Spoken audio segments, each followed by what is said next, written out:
los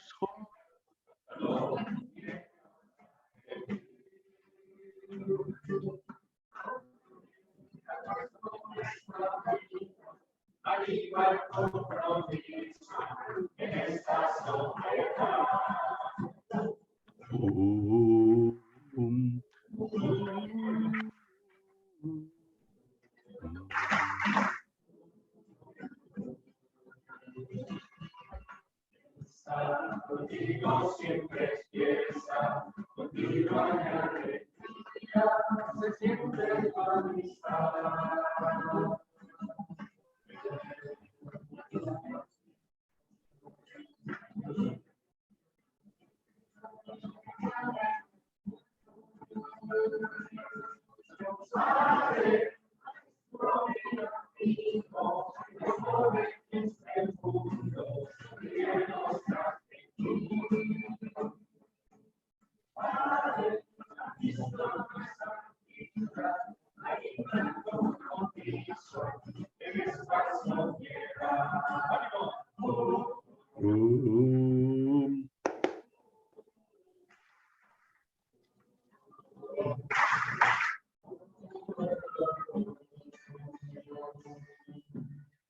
Antes de empezar, una sola cuestión técnica.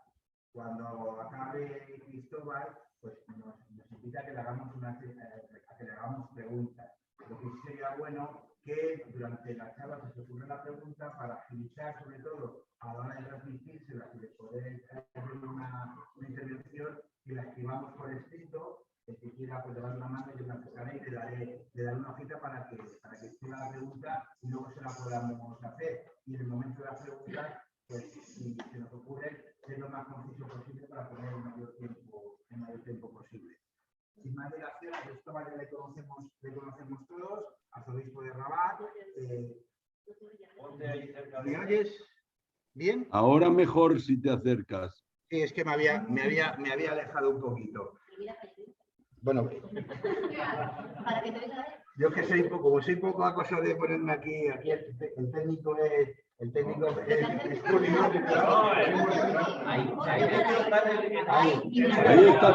estás bien. Pues nada, agradecerte el ratito que nos vas a dedicar y te agradecemos pues que nos des luz en este congreso, que no es solo lectivo, sino también estamos programando para los 6 años siguientes en la asociación. Y sin más enrollarnos, pues te damos paso. Bueno, buenos días a todos. Assalamu alaikum, bismillah rahman rahim, todo eso que se suele decir para empezar aquí. Yo os invito a invocar al Espíritu Santo en este momento, diciendo: ven Espíritu Santo, llena los corazones de tus fieles y enciende en ellos el fuego de tu amor. Envía tu Espíritu, Señor, y todo será creado y renovarás la faz de la tierra. Dios te salve María, llena eres de gracia, el Señor es contigo, bendita tú eres entre todas las mujeres y bendito es el fruto de tu vientre Jesús. Santa María, Madre de Dios, ruega por nosotros pecadores, ahora y en la hora de nuestra muerte. Amén. María, auxiliadora de los cristianos, ruega por nosotros. Muy bien, pues antes que nada, un saludo muy cordial a todos los presentes, a los que van llegando, y muchas gracias por la confianza de invitarme y de poder compartir un rato con vosotros. Sabéis de sobras que me considero un fanático de la vocación del salesiano cooperador. Estoy convencido de que el futuro del carisma salesiano pasa en un 80% por vosotros. Y me explico. La vida religiosa, las hijas de María Auxiliadora, los salesianos de Don Bosco y otras congregaciones religiosas, tiene sus límites cuantitativos, pero vosotros no. Yo no me imagino una congregación salesiana con 1 millón de miembros, pero sí que me imagino una asociación de salesianos cooperadores con 1 millón de de miembros de la asociación en el mundo entero. ¿Se escucha bien? ¿Se escucha bien? ¿Sí? Ah, bueno. Entonces, no sé si recordáis una frase de Don Bosco que decía: llegará un momento en que ser salesiano cooperador, bueno, él decía cooperador salesiano, pero bueno, será sinónimo de ser católico comprometido. Bueno, quizá era un poco exagerado, pero tiene ese sentido de que la congregación siempre va a tener un límite, porque la vida religiosa no es el estado natural de la vida, ¿eh? Sin embargo, un laico cristiano sí, y entonces vosotros no tenéis límite cuantitativo, ¿eh? Yo siempre he apreciado mucho vuestro compromiso y siempre cuando hablo de vosotros, los salesianos cooperadores, al menos de los que yo conozco, digo 3 características: que sois profesionalmente competentes, entre vosotros cada uno en su ramo, porque hay de todo, cristianamente formados y comprometidos, aunque siempre se puede mejorar y dar pasos adelante, e inequívocamente salesianos, por no decir fanáticamente salesianos, ¿eh? Lo más interesante es que sois personas vocacionadas, es decir, con sentido vocacional, que tenéis un sentido de pertenencia, no como quien pertenece a un club deportivo o a una asociación, una ONG, sino como quien responde a un llamado que viene de Dios. Y eso me parece un aspecto fundamental. Así que por todos estos motivos estoy muy contento de poder compartir, aunque sea así a distancia, porque no pudo ser de otra manera. Y ha sido un poco improvisada la cosa. Bueno, y me pedís que os hable de las nuevas pobrezas. Bueno, yo creo que podríais haber invitado a un sociólogo mejor que a mí y que él os podría haber hablado de la situación, sobre todo de España, que la conocería mejor que yo, que llevo ya mucho tiempo fuera de España, excepto ese paréntesis de 3 años y medio como inspector de la provincia de María Auxiliadora, ¿no? Yo más que nuevas pobrezas diría pobrezas cercanas que están a nuestro lado, cerca de nuestra vista, porque la mayoría de las pobrezas que ahora voy a recordar rápidamente, pues no son de ahora, ya tienen sus añitos y algunas sus siglos incluso, ¿no? Rápidamente os voy a decir algunas porque mi tema no va a ser ese, va a ser una nueva pobreza que no os la esperáis. Bueno, yo pienso, por ejemplo, en los jóvenes de las bandas. Yo no conozco esa nueva pobreza que veo que se está desarrollando ahora en España en proveniencia de países centroamericanos o latinoamericanos. Oí hablar de los trinitarios y me pensé que eran los religiosos trinitarios que están por aquí también con una comunidad, y resulta que son una banda latina que se dedica a hacer cualquier tropelía por los barrios de Madrid. Pues entonces esa es una nueva pobreza, los jóvenes que están captados y casi se podría decir secuestrados psicológicamente, existencialmente, por esas bandas que les llevan a ser incluso asesinos y que les llevan a delinquir, pero de una forma cotidiana. Entonces, eso, los salesianos, es algo que todavía no le hemos hincado el diente porque es bastante nuevo en España, pero habría que empezar a ver si se podría hacer algo. Siempre tiene que haber algún carismático que empiece, ¿eh? Una segunda pobreza nueva, pero que es antigua, son los jóvenes pobres de esperanza, pobres de sentido de la vida. Y de esos hay muchos, los ha habido siempre, pero quizá en esta época son más evidentes o son más numerosos, no lo sé.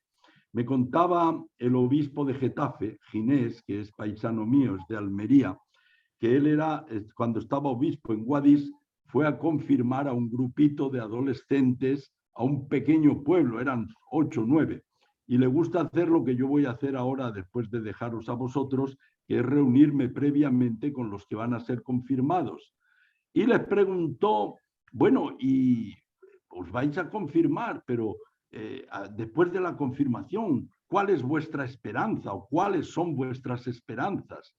Y los chicos, entre que eran adolescentes, estaban quizá impresionados delante del obispo y nadie quería decir nada, no se lanzaban a decir nada, hasta que finalmente una chica dice, pero es que hay que esperar algo. Y se quedó impresionado el obispo, pero es que hay que esperar algo. Una joven de 14, 16 años, pues hay muchos jóvenes sin esperanza. Y esa es una pobreza mucho más importante que la económica, ¿no? Una tercera nueva pobreza que quizá en estos tiempos se está desarrollando son los jóvenes tocados psicológicamente o psiquiátricamente, que llega a transformarse en un aumento de los suicidios. Pero hay muchos jóvenes que necesitan acompañamiento, sanación y curación psicológica y psiquiátrica. Y en eso también creo que los salesianos podemos dar respuestas profesionales y desde el voluntariado. Cuarta nueva pobreza, que no es tan nueva, es la migración, el fenómeno migratorio y el fenómeno de los refugiados sin papeles que llegan a los distintos países y que no siempre o que casi nunca son acogidos o bien acogidos. Entonces, todo el fenómeno migratorio que lo hemos vivido los españoles en otra época y que ahora les toca a otros países y a nosotros nos ha transformado en receptores de esas personas en situación de migración y de asilo. Quinta nueva pobreza, que tampoco es tan nueva, son los parados, los desocupados y los que no encuentran motivación para el trabajo. Como he visto ahora un letrero que decía, se necesitan jóvenes con ganas de trabajar. Y un joven decía, caramba, cada vez ponen más requisitos, Imagínate. Bueno, entonces, el paro. Ahí sí que los salesianos han tenido ya respuestas muy interesantes a través de la formación profesional, ocupacional, etc. Una sexta pobreza nueva, las personas solas. Eso no existía en otros tiempos, hace 40, 50 años. La sociedad era mucho más acogedora de los ancianos, si no eran la misma familia, podían ser los vecinos, pero ahora, sobre todo en las grandes ciudades, pero también en los pequeños pueblos medio vaciados, se encuentran muchas personas solas, sea en su casa, sea en residencias, sea en pueblos despoblados, valga la contradicción, pueblos despoblados, y que viven sus últimos años casi abandonados, si no totalmente. Podríamos añadir una séptima nueva pobreza, que más que pobreza es esclavitud, las nuevas esclavitudes de la drogadicción, de las ludopatías, de las pantallas, porque ya es una enfermedad y ya se está tratando médica y psiquiátricamente la adicción a las pantallas. Y por poner una octava, la pobreza cultural, es decir, la ignorancia religiosa y la ignorancia brevemente, total, ¿no? Y eso existe cada vez más, una incultura que nosotros debemos combatir también. Pero como os he dicho, de todas estas pobrezas, yo no soy ningún experto, vosotros sabéis tanto como yo y otros sociólogos podrían deciros cosas más interesantes que yo. Cuando me pidieron esto, se me ocurrió una pobreza que creo que debería existir y que debería ser nueva, y es de la que yo os quiero hablar. La nueva pobreza que yo quiero ver es la mía, la vuestra, la nuestra pobreza, porque siempre que hablamos de pobrezas, hablamos de los otros, pero no de nosotros. Siempre nos colocamos de la otra parte. Nosotros no somos pobres, pero queremos trabajar por los pobres. Si puede ser también trabajar con los pobres, pero más bien para y por los pobres. Y sin embargo, aunque eso está muy bien, trabajar para los pobres, estar con ellos, ¿por qué no proponernos ser pobres? Y eso es lo que estoy queriendo ahora, va a ser el núcleo de mi intervención, proponeros ser pobres. Y no soy yo quien os lo propone, es alguien más importante que yo, porque hubo uno que hace ya 2000 años dijo bienaventurados los pobres, porque de ellos es el reino de los cielos. Y también dijo, buscad primeramente el reino de Dios y lo demás se os dará por añadidura. Y si hay que buscar el reino de Dios y el reino de Dios pertenece a los pobres, pues el camino más fácil para encontrarlo será el de la pobreza. Y entonces, esto creo que es algo que no ha sonado mucho en nuestros encuentros. El deseo, el propósito de ser pobres, de hacernos pobres. Porque la opción por los pobres no consiste solo en dedicarse a ellos, sino en compartir su vida, en compartir su situación. Perdonad la inmodestia, pero si yo dejé España y me fui a América Latina, tenía esa motivación. De jovencito me di cuenta de que el mundo funcionaba con una división flagrante entre ricos y pobres, y que si había pobres es porque había ricos, y si había muy pobres, o mejor dicho, empobrecidos, es porque había algunos enriquecidos. Y que ese era un problema tan grande que yo no podía solucionarlo, a pesar de el idealismo que puede tener un joven. Y mi razonamiento fue el siguiente: si yo no puedo resolver este problema, por lo menos voy a vivir del lado de los que lo sufren y no del lado de los que lo causan. No estar con los que causan el problema de la desigualdad económica, de la pobreza y de la miseria, sino estar viviendo y compartiendo con los que sufren ese problema. Y ese fue el motivo por el que yo me puse a disposición de los superiores y me enviaron a Paraguay, donde estuve 18 años. Al llegar a Paraguay me di cuenta que allí se reproducía el problema, porque allí también había pobres y ricos, y algunos más ricos que los que yo conocía en España, ¿no? De manera que esa excursión, esa peregrinación hacia la pobreza no se limitaba a coger un avión y cambiar de país, yendo a otro continente económicamente más necesitado, sino que era una peregrinación espiritual que continuamente hay que vaciarse para estar al lado de los que no tienen nada. Entonces no es una opción por los pobres, sino una opción por ser pobre, por vivir pobremente, una opción por la pobreza evangélica. Y hay que añadir que los consejos evangélicos no son para los religiosos.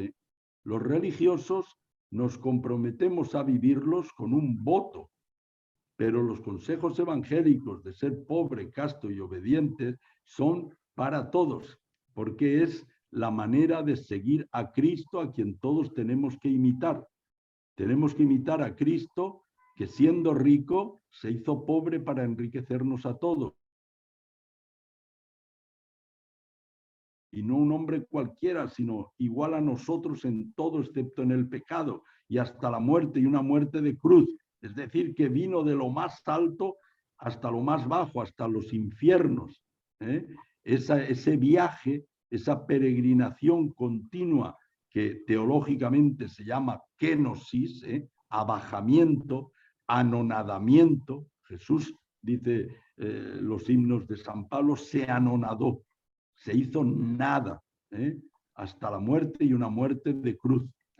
Se hizo obediente hasta la muerte. Entonces, la obediencia, hacer la voluntad de Dios y no la nuestra, la castidad, amar, y amar intensamente, y amar con un corazón indiviso, con un corazón limpio, eso son consejos evangélicos para todos, no solamente para los religiosos. Así que os lanzo un tema también para el futuro: cómo un salesiano cooperador tiene que vivir los consejos evangélicos, cómo tiene que vivir la pobreza, la castidad y la obediencia. No es lo mismo ser soltero que ser casado, no es lo mismo ser viudo que ser divorciado, pero todos estamos llamados a la castidad cristiana. En qué consiste y cómo la vivimos hay que descubrirlo.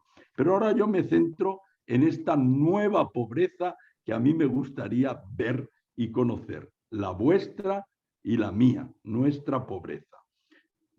Se trata de ser pobres porque optamos por empobrecernos. Empobrecernos no significa perder calidad, sino vivir de una manera que no haya en nosotros ni el más mínimo atisbo de esclavitud. Y se me ocurrieron, y quería sacar 10, pero me salieron solamente 9 puntos. ¿Sabéis por qué me gustan a mí hacer decálogos de 10 puntos? Os lo conté ya una vez, al menos a unos cooperadores. Resulta que Dios fue a los judíos, perdón, a los romanos y les dijo, ¿queréis que os dé un mandamiento? Y ellos dijeron, ¿en qué consiste? Y les dijo Dios, no matarás. Y los romanos dijeron, no nos interesa, si no podemos matar, no podemos hacer la guerra. Si no podemos hacer la guerra, no podemos conquistar más territorios. Y entonces nuestro imperio se va al tacho. No nos interesa. Entonces Dios se fue a los egipcios y les dijo, ¿queréis que os dé un mandamiento? Y ellos dijeron, ¿en qué consiste? Dice, no desearás la mujer de tu prójimo. Dice, no nos interesa, nos arruina el fin de semana. No. Entonces se fue al pueblo hebreo, a los judíos, y les dijo, ¿queréis que os dé un mandamiento? Y el judío no preguntó en qué consiste, sino dijo, ¿cuánto cuesta? Y Dios le dijo, dice, es gratis, dice, dame 10. Y por eso tenemos 10 mandamientos, porque Dios quería dar uno solo, pero los judíos pidieron 10 y se los dio. Bueno, pues desde entonces me gusta hacer decálogos y aquí me han salido solamente 9, no sé cuál me olvidaré. Bueno, primera cosa, para ser pobres, vivir como pobres y optar por la pobreza. Primero, no tener el dinero como motor o como objetivo de la vida. A lo mejor esto ya lo estáis viviendo, pero sabéis que en este mundo hay muchísima gente que tiene el dinero, el poseer bienes materiales como motor y como objetivo de su vida. Viven para ganar dinero. Después con el dinero harán lo que hagan, pero lo que mueve es eso. Y a nivel mundial se dice, ya lo dijo un tal Marx, que la economía era el motor del mundo y que detrás de muchas guerras y detrás de muchos conflictos en familia, en países, etcétera, está el dinero. Entonces, nosotros tenemos, como cristianos, tenemos que renunciar a tener como motor o como objetivo de la vida el dinero, porque Jesús nos dijo claramente, no podéis servir a dos señores. Y esos dos señores que él especificaba eran Dios y el dinero. Si sirves al dinero, entonces no puedes servir a Dios. Y si sirves a Dios, no puedes servir al dinero, pero puedes servirte del dinero. Utilizar el dinero, sí, y en eso nuestro padre fundador, Don Bosco, fue maestro, porque quizá movió más millones que todos nosotros, pero murió sin ninguno. Entonces, esto es importante y es fundamental. El motor de nuestra vida no puede ser el dinero. Segundo, no querer ser rico. Renunciar al tener más y más. No acumular, sino compartir. Me decía un compañero de noviciado, se llamaba Arturo Belda, después dejó la congregación, era de Valencia, de Gandía, que hizo unos años de estudios en la Universidad Laboral de Sevilla cuando los salesianos estaban allá a cargo de la misma. Y había un salesiano cuyo nombre se me escapa, que era el director de la Universidad Laboral o el rector, no sé, y cuando les hablaba a los jóvenes que buscaban un porvenir mejor a través de una profesión, de una cualificación profesional, les decía, no os hagáis ricos, no os hagáis ricos, no busquéis enriqueceros. Miradme a mí, yo voy con una mobilette por la calle, yo no quiero tener coche, decía el salesiano. Y este amigo mío, compañero de noviciado, quedó impresionado por ese salesiano que les invitaba a no hacerse ricos. cuando toda la sociedad, toda la publicidad te dice otra cosa. Hágase rico, compra esto, lo otro, hazlo a tal cosa y tendrás prosperidad. Incluso hay ahora en el mundo protestante toda una teología de la prosperidad que viene a decir que si tú no tienes dinero y te va mal en los negocios es porque no estás bien con Dios, y que a los que están bien con Dios, Dios les concede la prosperidad económica, pasando lógicamente a través del pastor que se lleva el diezmo. Bueno, entonces, primero, no tener el dinero como motor. Segundo, renunciar a querer ser rico, a acumular. Tercero,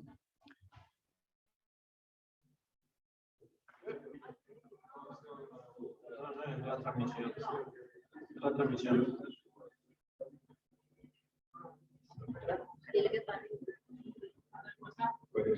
y creo que eso, Perdona, Cristóbal. la salesianidad tanto de religiosos como de laicos. Entonces el trabajo como persona lo tiene después. Cristóbal, ¿me oyes? Te hemos perdido cuando has empezado y te estamos perdiendo ahora con la conexión. Se ha ido. Se conectará por el tuyo. Porque...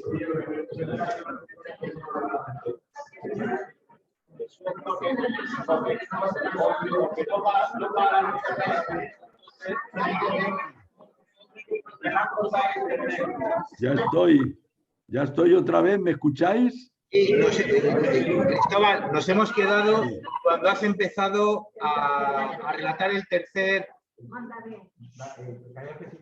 Lo del trabajo, trabajar. No, ibas a empezar el tercero y se ha cortado la conexión. Bueno, pues el tercero sería ese, el trabajar, no vivir del cuento, ni de la renta, ni de la especulación. Don Bosco murió diciendo trabajo, y eso ha entrado en el ADN de nuestra salesianidad.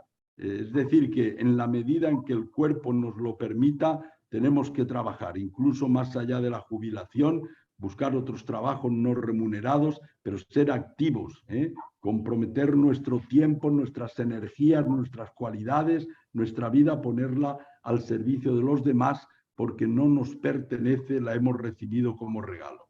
Cuarto punto, poner nuestro trabajo profesional como un servicio a la sociedad. Vivirlo primordialmente como servicio y solo secundariamente como medio de subsistencia, que es necesario también. Nunca como medio de enriquecimiento ni de éxito personal, como carrera de la cual después yo me voy a vanagloriar. Os cuento que en los años 70 existía ya un movimiento llamado ATSIS, que nació de un salesiano, José Luis Pérez, y que ahora tiene total autonomía y está en diferentes países. Y de allí surgió una pastoral juvenil, que era la pastoral juvenil en línea catecumenal, que tenía 3 etapas: la convocatoria, la militancia, la formación y la militancia.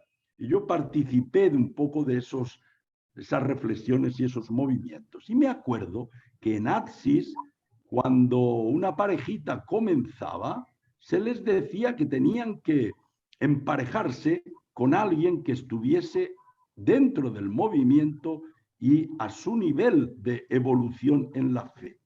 Y eso me extrañó mucho y pregunté por qué, ¿verdad? Y decían, porque si no es así, todo acaba en divorcio.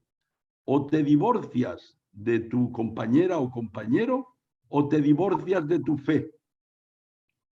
Y nos contaban un caso muy concreto de una pareja de ATSIS, los dos comprometidos, pero en distintas etapas evolutivas. Es decir, él estaba mucho más avanzado que ella. Y resulta que él era bancario. Y en aquellos tiempos, los que trabajaban en los bancos ganaban muy bien, cobraban 16 pagas al año, no 14, y buenos sueldos. Pero él no estaba contento porque todo lo que le enseñaban en Atsis, todo lo que él aprendía a partir del Evangelio, le llevaba más bien a buscar un trabajo profesional que le pusiese en contacto con la gente y en servicio directo a la gente. Quería ser asistente social o quería ser trabajador social o maestro o algo así. Y se veía detrás de un escritorio, en un banco, haciendo cuentas, contabilidades y todo eso. Y no estaba contento, a pesar de que la situación económica era estupenda. Y entonces le salió un trabajo en Cáritas que le iban a pagar la mitad, vamos a poner, por poner, en el banco ganaba 4.000 euros y en Cáritas le iban a dar 2.200 o 2.400. Y se lo propuso a su señora, decirle, mira, ahí esto, a mí me gustaría dar este paso. Y la señora se plantó y dijo, nada que ver, no podemos, no. Si vamos a ganar solamente 2.200, no vamos a poder tener vacaciones cada año yéndonos por aquí o por allá, no vamos a poder cambiarnos el coche, no vamos a poder hacer tal cosa, no vamos a tener tal otra. Y la cosa es que el hombre acabó cediendo porque también apreciaba la familia, está muy bien, pero se divorció de su vocación, del llamado que Dios le hacía a vivir más pobremente y más al servicio y con los pobres.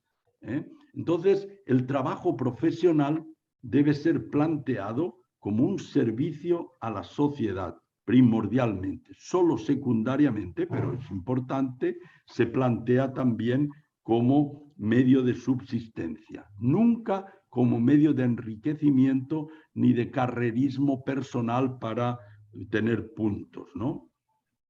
Quinto, compartir, dar, ser generosos de una forma inteligente, organizadamente, no de forma paternalista ni asistencialista, pero compartir, tener un presupuesto, tener una meta, decir, nosotros tenemos que compartir en familia con otras familias más necesitadas. Lo haremos a través de una ONG o de Cáritas o de salesianos, cooperadores y tercer mundo, lo que sea, pero lo vamos a hacer. Tiene que haber en nuestra vida personal y familiar una actitud de desprendimiento y de generosidad. Me acuerdo de un salesiano que cuando yo era jovencito, un mexicano ya muerto, Francisco Charles de la Mora, fue ecónomo provincial en su provincia de México, me decía, Cristóbal, da siempre, al que te pida, en la medida de tu posibilidad, dale. Y yo no lo he cumplido, porque he tenido siempre, y lo digo con esta palabra, la excusa de que yo no tenía dinero. Y es verdad, yo no tenía dinero, era la congregación, no era mi dinero, y yo no podía ser generoso con el dinero ajeno, que no era mío. Entonces, eso me ha cubierto hasta el presente, hasta hace 4 años, porque resulta que hace 4 años me nombran obispo y ahí yo ya no tengo más voto de pobreza, pero tengo que ser pobre. Y resulta que muere mi padre y queda un poco de dinero y un piso y se vende el piso y ahora tengo unos cuantos euros por ahí. Y sabéis que me cuesta mucho soltar. Y sabéis que ahí me siento y que ahora ya no puedo decir no te ayudo porque yo no tengo dinero. Puedo disponer sin pedirle permiso al inspector. Entonces, ahí me he dado cuenta que esto que os estoy diciendo y que me digo a mí mismo no es tan fácil, lo de desprenderse. Y os voy a contar una historia que Isabel, a la que estoy viendo ahí en primera fila, va a ratificar si es cierta o no, y que ella conoce muy bien.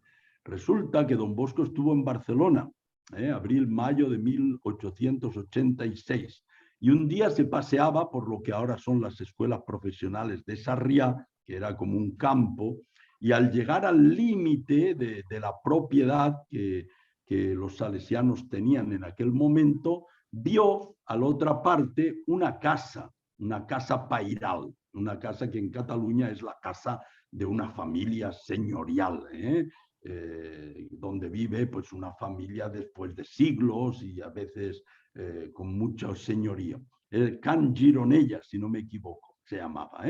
Y entonces don Bosco vio esta casa y le dice a los salesianos, sobre todo a don Branda, que era el director, dice, don Branda, esa casa hay que comprarla porque hay que hacer venir a las salesianas, a las hijas de María Auxiliadora, y tienen que vivir ahí. Y don Branda no hizo caso porque dijo, don Bosco ya está viejito y ya empieza a chochear, porque no tenemos ni para darles de comer y resulta que me pide que compremos esa casa.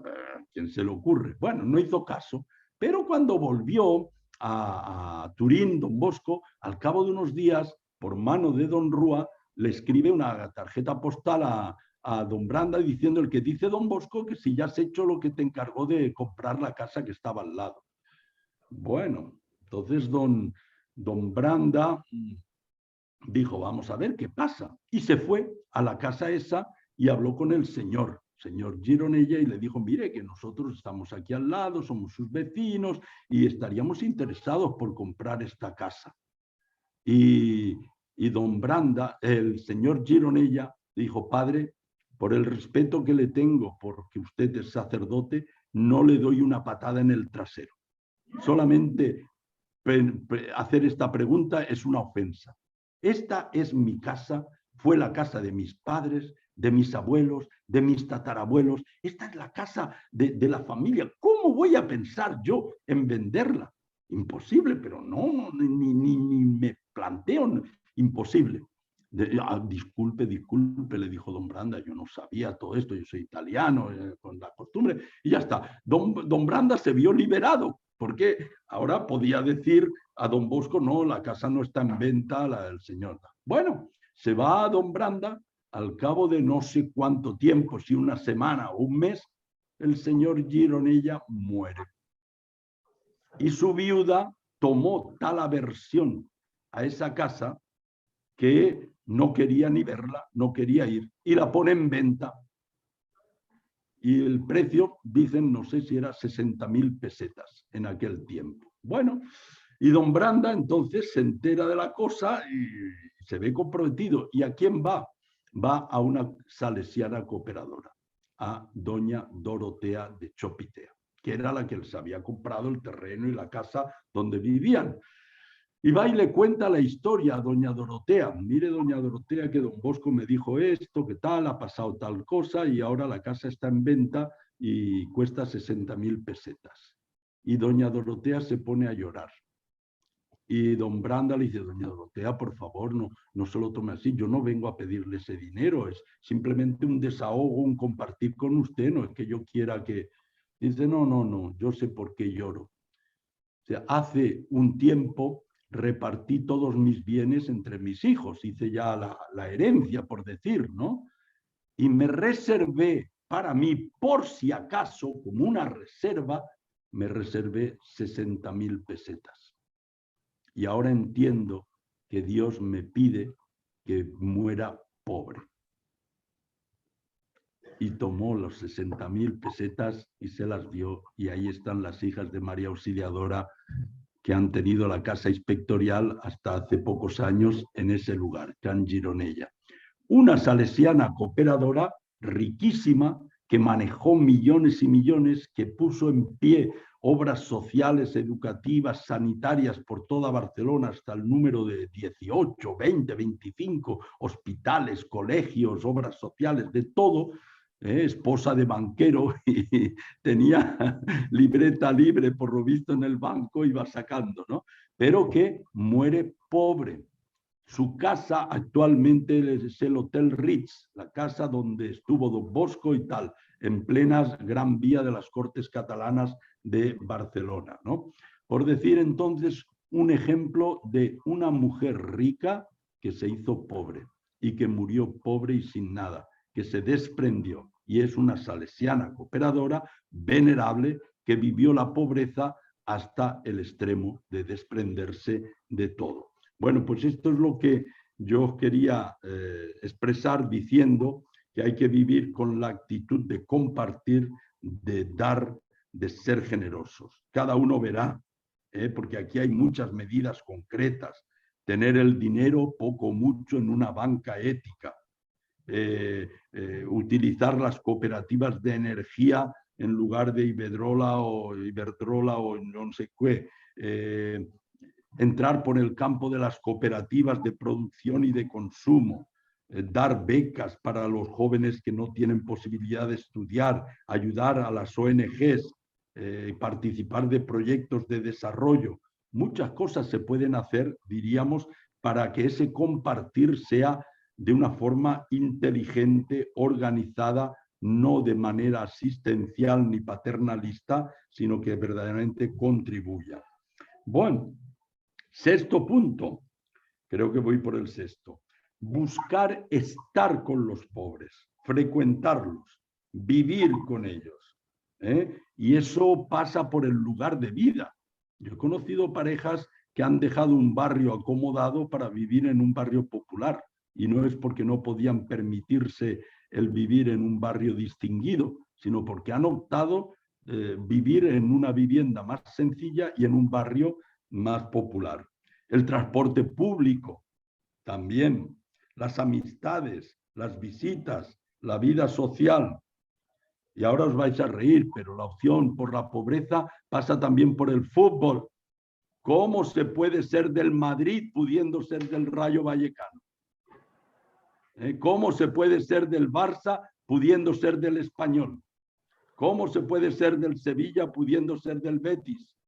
Y con esto ya sé que me gano enemigos, pero hasta por el fútbol pasa la opción por los pobres. Yo por eso soy del Español, no por España, nacionalismo, todo eso, sino porque es el equipo pobre de Barcelona, ese que lucha por mantenerse, por llegar a fin de mes, por llegar a fin de temporada y no descender. El Rayo Vallecano, tenemos el Getafe, también tenéis por ahí, se puede ser del Granada, se puede ser del Cádiz, pero no ser de los grandes que funcionan a golpe de chequera. Bueno, es una parábola, para que lo entendáis. A buen encendedor, pocos mecheros. A buen entendedor, pocas palabras, quiero decir. Bueno, séptimo punto. Despojarnos del orgullo, del querer tener siempre razón. Ser capaz de dar la razón a los demás, como aquel que decía, en esto te doy la razón. Y si te la doy, es porque la tengo. Entonces, dar la razón a los otros, no ser cabezones, no ser testarudos, acabar de vivir en la verdad y en las certitudes. Leí una frase que me gustó mucho. Una fe sin dudas es una fe dudosa. Una fe que no tiene dudas, que solo tiene certitudes, que solo tiene verdades claras y distintas y no entra nunca en crisis, es una fe un poco dudosa. Bueno, eso es la kenosis, eso es el abajamiento, eso es el anonadamiento, despojarnos. Octavo, vivir, servir, reivindicar la justicia, ser justos. Y eso pasa por pagar, por asegurar a los empleados. Vosotros no tendréis muchos empleados, puede ser que alguno sea empresario, ¿no? Pero más o menos cada uno puede tener una influencia en esto o participar de sindicatos, lo que sea. Vivir en la justicia, porque como decía el gran Carlos Cano, granaíno, pero universal, decía, sin amor no somos nada, sin justicia somos menos.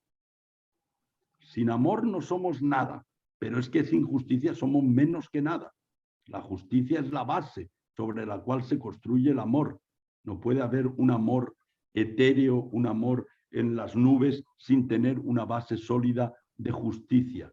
Y por ahí también pasa nuestra lucha por el reino de Dios, es una lucha por la justicia. Justicia económica, justicia laboral. Noveno, ser una familia abierta, hospitalaria, tener la casa a disposición. Pensad un poco, ¿cuántas personas entran en vuestra casa en un mes, en un año? ¿A cuánta gente hospedáis en vuestro hogar? ¿A nadie? ¿A 3? ¿A 15?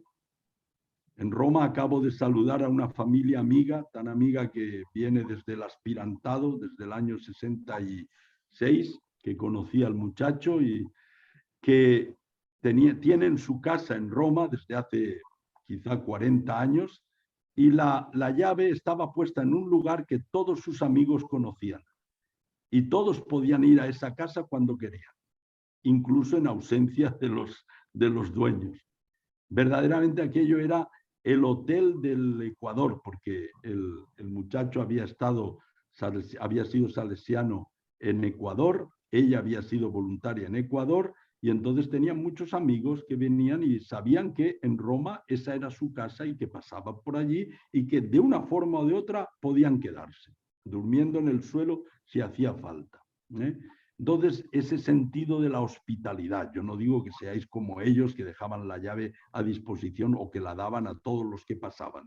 Cuando te ibas de casa, dicen, no, guárdate la llave porque a lo mejor puedes venir otro día. Entonces, ser hospitalarios, acoger, eso creo que indica también. Bueno, pues ahí tenéis, no sé si han salido 9 o 10, los que sean, unos cuantos medios, indicaciones, caminos para ser pobres, para vivir la pobreza evangélica, para no limitarnos a trabajar por y para los pobres, sino vivir y ser pobres nosotros mismos. Y esa es la nueva pobreza que a mí me gustaría ver. Y por si queréis reflexionar, algunos textos que ya he ido diciendo bíblicamente, ¿dónde nos apoyamos para todo esto? En primer lugar, la cita que me inspira a mí como cristiano y como obispo en mi lema, buscad primeramente el reino de Dios y lo demás se os dará por añadidura. Y por eso decimos, venga a nosotros tu reino cada vez que rezamos. Queremos buscar ese reino de Dios que ya está, pero que tiene que venir, que ya es incipiente, pero que tiene que crecer, que es un regalo de Dios, pero que requiere de nuestro esfuerzo y de nuestro compromiso. Otro texto bíblico, la bienaventuranza primera. Bienaventurados los pobres, felices los pobres, dichosos los pobres, porque de ellos es el reino de los cielos. Un tercer texto, no podéis servir a Dios y al dinero. No podéis servir a dos señores. Otro texto, no acumuléis riquezas que se puedan perder. Haceos un tesoro en el cielo. Yo no soy protestante y no conozco las citas bíblicas concretas, pero ahora con internet se encuentran fácilmente. Ponéis el texto en Google y os da dónde está. Otra, la parábola, o no la parábola, lo que Jesús dice sobre la viuda que da el óbolo de la viuda, las 2 moneditas que da la viuda, por contraposición a quienes daban de lo que les sobraba. El problema muchas veces es que no damos ni siquiera lo que nos sobra. No se trata ya de dar lo que necesitamos, sino por lo menos demos lo que nos sobra, que ya sería mucho. Y finalmente, la frase de Jesucristo, que siendo rico se hizo pobre para enriquecernos a todos. Ahí tenéis unos cuantos textos, digamos, que son los que inspiran todo lo que os he estado diciendo y que los he ido, diríamos, metiendo en cada uno de los puntos, pero que os pueden venir bien para hacer una profundización en este tema de la pobreza que yo tengo que vivir. Y cuando os preguntáis cuáles son las nuevas pobrezas a las cuales tenemos que acudir, pensar la primera de todos, la mía. La pobreza a la cual yo tengo que atender es la mía. Tengo que hacerme pobre para vivir como pobre, para vivir con los pobres, para ser pobre. Y eso nos ayudará a ver un poco de distinta manera a los pobres y nos llevará a cambiar en profundidad en nuestro ser. Bueno, esto es, ya se ha ido todo el tiempo. Ahora si hay alguna pregunta por ahí bien y si no, paciencia, os quedáis vosotros charlando todo el tiempo que queráis.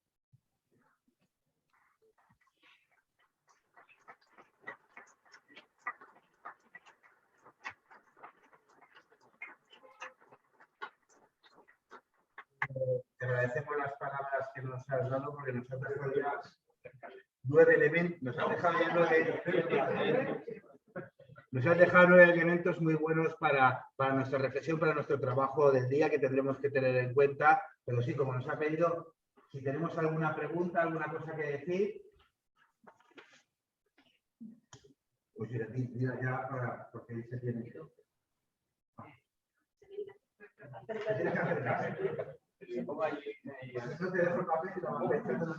Pon la silla ahí. Yo solamente quería preguntarle a nuestro madre. Ponte enfrente y díselo claro. Siéntate. Cristóbal, gracias. Yo solamente... Habla. No, Habla que tu siervo escucha. Una pregunta. ¿Podríamos hablar de pobreza?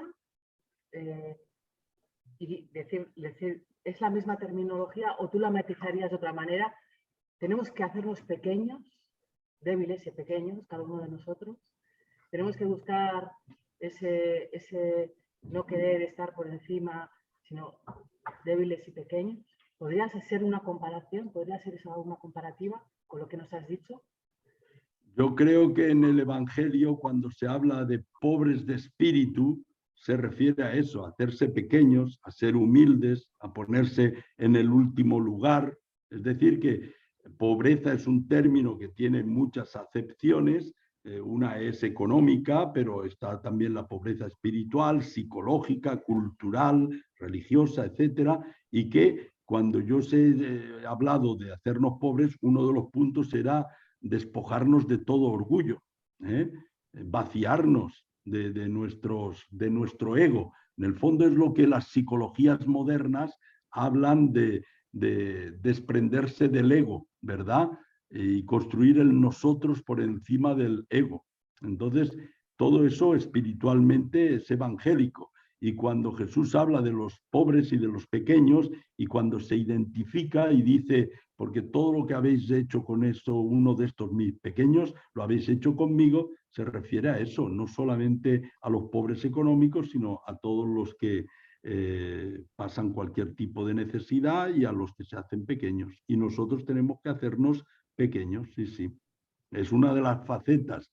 Digamos que tendríamos que hablar de pobreza integral, que tiene como base esa actitud de desprendimiento, de despojamiento, como Cristo, que siendo rico se hace pobre, y que da frutos también de compartir, de generosidad, de desprendimiento material también, pero que no es solo desprendimiento material, es sobre todo una actitud profundamente espiritual. Gracias. ¿Hay una otra pregunta? Al confesionario. Me va a preguntar Eusebio ahora. Gracias. Bueno, Eusebio. Unido lo que has dicho con lo que ha preguntado Lourdes, que yo creo que se desemboca o se puede desembocar en una actitud esencial en la vida cristiana y salesiana, que es...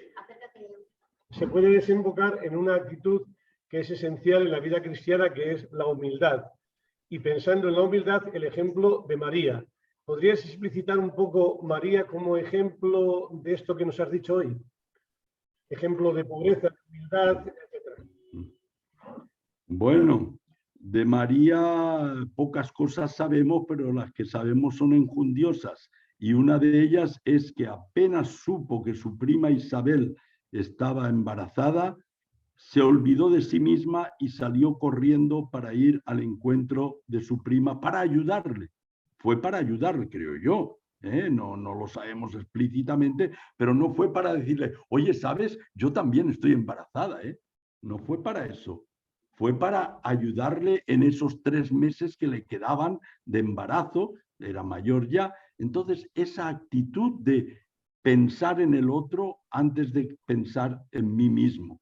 Esa actitud de estar generosamente al servicio de los demás, que no puso su dinero. Le podían haber enviado un giro por MoneyGram o por Western Union, para decirlo, mira, para que le compres pañales al que va a venir. No, María se pone en camino y se pone personalmente al servicio, pero llevando a Cristo dentro, Esa escena de la visitación para nosotros en Marruecos es fundamental porque nos indica nuestra manera de ser cristianos. Nosotros debemos hacer como hizo María, salir al encuentro del que está necesitado para ayudarle, sin decir nada, pero llevando a Cristo dentro de nosotros.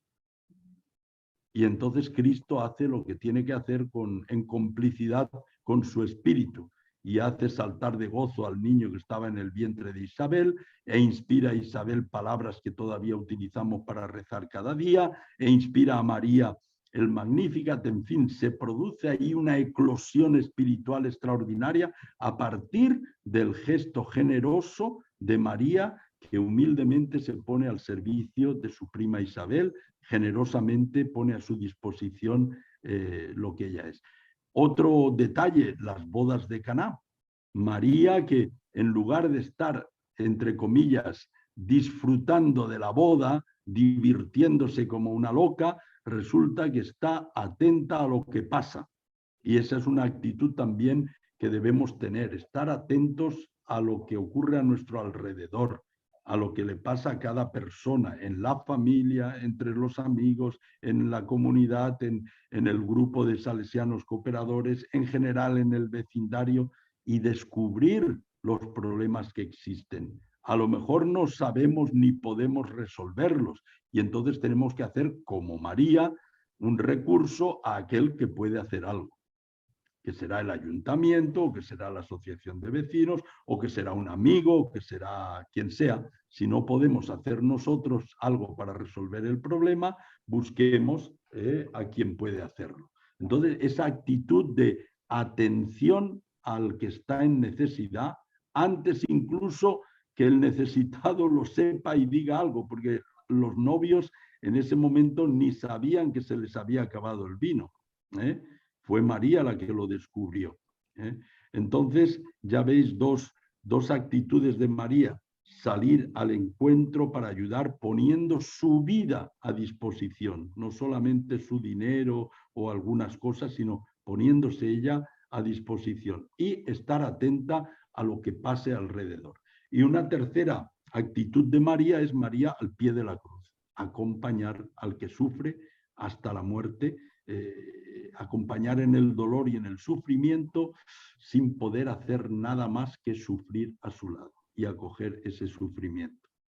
Tantas veces nos ocurre eso en la familia, con amigos, que no podemos hacer nada por ellos, pero podemos estar a su lado, en lugar de olvidarles o en lugar de alejarles. Hay personas que eso lo hacen muy bien, otras a los que les resulta imposible. He conocido un salesiano que no iba a un hospital porque le hacía daño, decía. Pero si tienes a un hermano enfermo en el hospital que se está muriendo, ¿cómo no vas a ir a verle, a decirle una buena palabra, estar a su lado, simplemente aunque sea en silencio? Bueno, hay de todo en la vida y hay psicologías muy especiales. Pero ya veis esos tres momentos de María: la visitación, las bodas de Caná y al pie de la cruz. Ahí vemos a una mujer que no busca absolutamente ningún protagonismo de su parte. Podía haberse quedado en Nazaret diciendo: estoy encinta, mi embarazo puede ser de riesgo porque ha sido muy raro y muy especial, me voy a cuidar, tengo que cuidarme, y voy a estar los 9 meses reposándome porque el que viene parece ser que viene con una misión muy importante, no vaya a ser que yo fastidie ahora el asunto. Entonces, en lugar de esa actitud de pensar en ella y en su proyecto, se pone al servicio de su prima Isabel. Las bodas de Caná, atención al otro, búsqueda de quién puede ayudar y el acompañamiento en el sufrimiento calladamente hasta el final. Humildad. Humildad viene de humus y el humus es la tierra, es la vida podrida, la vida vegetal y animal que se ha deshecho y podrido, que queda sobre la capa más dura de la tierra y que es lo que le da fecundidad. La fecundidad de la tierra depende fundamentalmente de si hay una buena capa de humus. Ahora se produce el humus incluso para ponerlo, hacer fecundas otras tierras que no lo son. Pues nuestra humildad es condición de fecundidad. Y ser humilde no es solamente torcer el cuello y ser muy mansito, sino estar en esa tierra, deshacerse, podrirse. Si al final si el grano de trigo no muere, no da fruto, pues es la misma idea. ¿Alguna? Vale.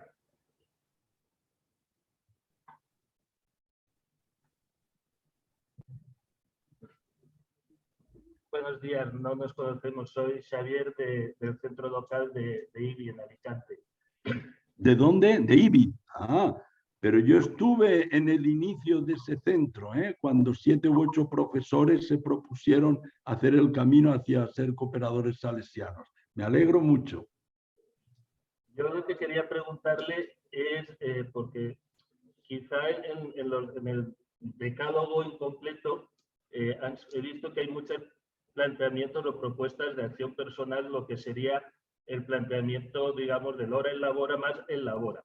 Yo quería preguntarle cómo se vive o cómo se tendría que plantear esa dimensión de la pobreza desde la perspectiva de la oración individual, de la oración incluso dentro de nuestras comunidades de referencia, que son los centros locales. Me pillas un poco en blanco, porque es una cosa que no he reflexionado, no sé.